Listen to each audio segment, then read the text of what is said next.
Hi மக்களே, எல்லோரும் எப்படி இருக்கிறீங்க? இன்றைக்கி வந்துட்டு நமக்கு சின்னதாக ஒரு vlog மாதிரி வீடியோ பார்க்க போகிறோம். ஸோ வந்துட்டு இன்றைக்கி நம்ம கிச்சனில் தான் ஃபுல்லாக வேலை, சமையல் வேலை. இப்போ என் மண்டை என்னென்னு பார்த்தீங்கன்னா, தலையில் எண்ணெய் வச்சு ஒரு 4 நாள் ஆச்சு. அதனால் வந்துட்டு காஞ்சி போய் கிடந்துச்சு தலை. அதனால் அதுக்கு ஃபுல்லாக நல்லா தலை குளிர எண்ணெயை தேய்ச்சி ஏற்றி ஒரு கொண்டையை போட்டு வச்சுருக்கேன். சரி வாங்க நம்ம vlogக்குள்ளே போகலாம். என் கிச்சன் எப்படி இருக்குது அப்படிங்கிறத ஃபஸ்ட்டு நீங்கள் பாருங்கள். ஓகே, என்னென்ன வேலை இருக்குது அப்படிங்கிறத பார்த்துட்டிங்களா? வாங்க அடுத்து ஒன்றா டக்குன்னு முடிக்கிறோம். மணி பார்த்திங்கன்னா இப்போ வந்து நம்ம காலையில் சாப்பாடு செஞ்சு அனுப்பிச்சதோடு அப்படியே வந்துட்டு கிடக்கு. விஜய் வந்துட்டு வேலைக்கு போயிட்டாங்க. அது வந்துட்டு ஃபஸ்ட்டு நம்ம பாத்திரம்லாம் வந்து க்ளீன் பண்ணணும், கழுவிட்டு அதுக்கப்புறம் இன்றைக்கி நம்ம மீன் தான் வந்து குழம்பு வைக்க போகிறோம். விஜயோட அப்பா வந்து மாமனார் வந்து மீன் வாங்கிட்டு வந்தாங்களா, ஸோ நகரையும் சூட மீனும் 2 மீனுமே வந்துட்டு இருக்குது.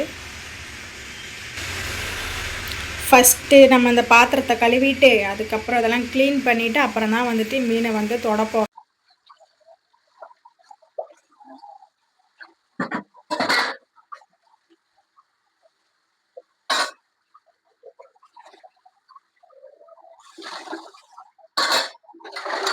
அடுத்து வந்துட்டு அடுப்பெல்லாம் தொடச்சி விட்டுறலாம். சும்மா இப்போ மேலாப்பெலாம் தொடச்சி விட்டுட்டு அதுக்கப்புறமா சமைச்சு முடிச்சதுக்கப்புறமா ஃபுல்லாக அடுப்பெல்லாம் கழுவிடுவேன்.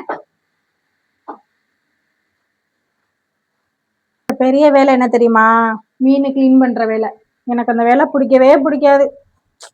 மீன் க்ளீன் பண்ணோம்னா கையெல்லாம் ஸ்மெல்லு வரும், கடுப்பாக இருக்கும்.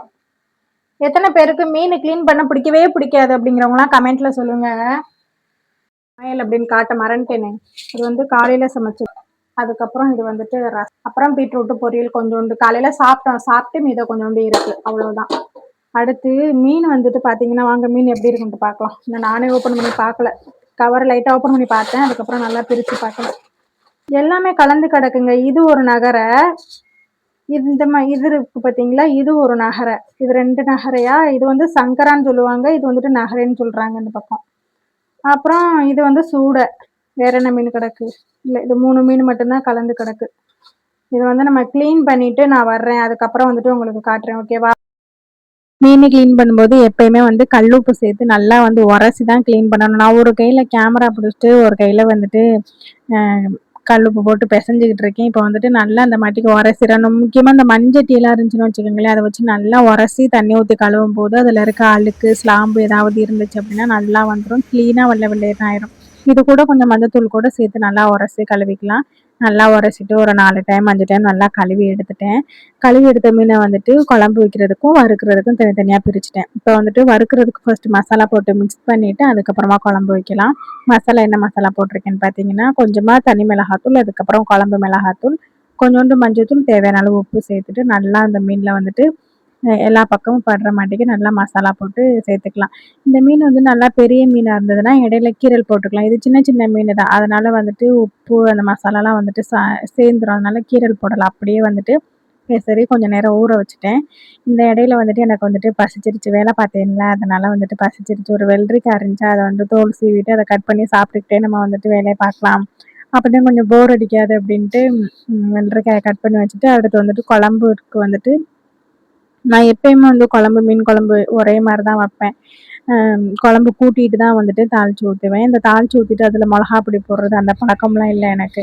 தக்காளி, புளி, மிளகாத்தூள், உப்பு, தண்ணி எல்லாத்தையும் ஒரு குண்டானில் போட்டு கரைச்சிடுவேன். ஃபஸ்ட்டு குழம்புக்கு எந்த அளவுக்கு தேவையோ அது எல்லாத்தையும் ஒரு குண்டானில் போட்டு நல்லா கரைச்சிட்டு அதிலேயே வந்துட்டு உப்பு, காரம், புளியெல்லாம் செக் பண்ணிடுவேன்.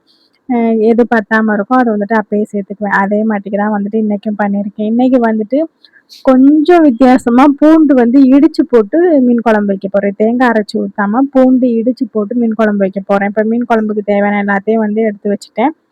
இப்போ வந்து பாத்திரத்தை காய வச்சுட்டு தேவையான அளவு எண்ணெய் சேர்த்துட்டு இது கூட கொஞ்சமாக வெந்தயம் சேர்த்துக்கிட்டேன். வெந்தயம் சேர்த்துட்டு பூண்டு வந்து ஒரு 5-6 பல்லு பூண்டு எடுத்து தோல் உரிச்சிட்டு அதை வந்துட்டு இடித்து வச்சுருந்தேன். ஸோ வெந்தயம் பொரிஞ்சதுக்கப்புறம் இடித்து வச்சுருந்த பூண்டை வந்துட்டு சேர்த்துட்டேன். பூண்டு சேர்த்து வதக்கவும் நல்லா கமகமான்னு ஒரு வாசனை வந்துச்சு. வாசனை வந்ததுக்கப்புறம் தான் வெங்காயமே சேர்த்தேன். மீன் திடீர்னு வாங்கிட்டு வந்ததுனால நம்ம வீட்டில் கருவேப்பிலை, பச்சை மிளகாய், தேங்காய், இன்னைக்கு வந்துட்டு திங்ஸு வேலைக்கு போயிட்டு விஜய் வரும்போது வாங்கிட்டு வர சொல்லியிருந்தேன். ஆனால் எங்கள் மாமனார் திடீர்னு மீன் வாங்கிட்டு வந்துட்டாங்க. சரி இருக்கிறத வச்சு நம்ம வைக்கலாம் அப்படின்னு சொல்லிட்டு பூண்டு இடித்து போட்டு மீன் குழம்பு வச்சிருக்கேன். டேஸ்ட் எப்படி இருந்துச்சு அப்படின்ட்டு வீடியோ லாஸ்ட்ல வந்துட்டு சொல்றேன். வெங்காயத்த நல்லா வதக்கி விட்டு, அதுக்கப்புறம் நம்ம கூட்டி வச்சிருந்தோம்ல குழம்பு, அதையும் தூக்கி ஊத்தியாச்சு. ஊத்திட்டு உப்பு, காரம்லாம் செக் பண்ணிட்டு தட்டு போட்டு மூடி வச்சுட்டேன். அது வந்து கொதிச்சு வந்துட்டு இருந்துச்சு. நான் வந்துட்டு இந்த அடுப்புல வந்து குழம்பு தாளிக்கிறதுக்கு சட்டி வைக்கும்போதே, அந்த அடுப்புல தோசை கல்லையும் வச்சுட்டேன் மீன் வறுக்கிறதுக்கு. அப்பதான் வேலை வந்துட்டு டக்குன்னு முடியும் அப்படிங்கிறதுக்காக. எப்பயுமே அப்படிதான் பண்ணுவேன். அந்த தோசை கல்லு காஞ்சதுக்கு அப்புறமா எண்ணெய ஊத்திட்டு எல்லா மீனையுமே வந்து சேர்த்தாச்சு. ஏன்னா மீன் கம்மியா தான் இருந்துச்சு. அதனால வந்துட்டு எல்லா மீனையுமே வந்துட்டு சேர்த்துட்டேன். அதிக மீன் இருந்துச்சு அப்படின்னா 2 டைம் வந்துட்டு ஃப்ரை பண்ணுவேன். இல்லைன்னா வந்துட்டு ஒரு 5, 6 மீன் இருந்துச்சு அப்படின்னா மொத்தமா போட்டு ஃப்ரை பண்ணிருவேன். மீன் அந்த பக்கம் ஃப்ரை ஆயிட்டுருக்கு. இந்த பக்கம் குழம்பு நல்லா கொதிச்சு லைட்டா கொஞ்சம் வத்துனதுக்கு அப்புறமா மீனை வந்துட்டு குழம்புல சேர்த்துடலாம். மீனுக்குரிய குழம்பு தனியாக எடுத்து வச்சிருந்தேன்ல, அந்த மீனை வந்துட்டு குழம்புல சேர்த்துட்டு லைட்டா அந்த மீனை மூழ்கிற ஒரு கலக்கு கலக்கிட்டு அப்படியே வந்துட்டு தட்டு போட்டு மூடி வச்சுட்டு மீன் நல்லா கொதிச்சதுக்கு அப்புறமா கொத்தமல்லி இலையை தூவிட்டு அடுப்பை ஆஃப் பண்ணிட்டேன். அவ்வளோதான், மீன் குழம்பு மீன் வறுவல் ரெண்டுமே வந்துட்டு ரெடி ஆயிடுச்சு. மீன் குழம்பு உண்மையிலுமே சூப்பராக இருந்துச்சு. எப்பயுமே நம்ம எல்லாம் போட்டு நம்ம ஒரு குழம்பு வைக்கும்போது இருக்கிற டேஸ்ட்டை விட எதுவுமே இல்லாமல் இருக்கிறத வச்சு அட்ஜஸ்ட் பண்ணி வைப்போம் பார்த்தீங்களா, அந்த குழம்பு நல்லா டேஸ்ட்டாக இருக்கும். அப்படிதான் இன்னைக்கு நான் வச்சேன். பூண்டு இடிச்சு போட்டு வச்சதுனால சூப்பரா இருந்துச்சு. நல்லா கமகமன்னு வாசனை, டேஸ்ட்டும் நல்லா இருந்துச்சு. அவ்வளோதான். எங்க வீட்ல மதியம் லஞ்ச் இதான் பார்த்துக்கங்க. சாப்பாடு, மீன் வறுவல், அதுக்கப்புறம் மீன் குழம்பு, காலையில வச்ச பீட்ரூட் பொரியல். இதான் எங்களோட லஞ்ச். வீடியோக்கு ஒரு லைக் பண்ணுங்க. சேனலை சப்ஸ்கிரைப் பண்ணுங்க. வீடியோ எப்படி இருந்துச்சு அப்படின்ட்டு கமெண்ட்ல சொல்லுங்க. வேற ஒரு வீடியோல பார்க்கலாம். ஓகே, டாடா, பாய்.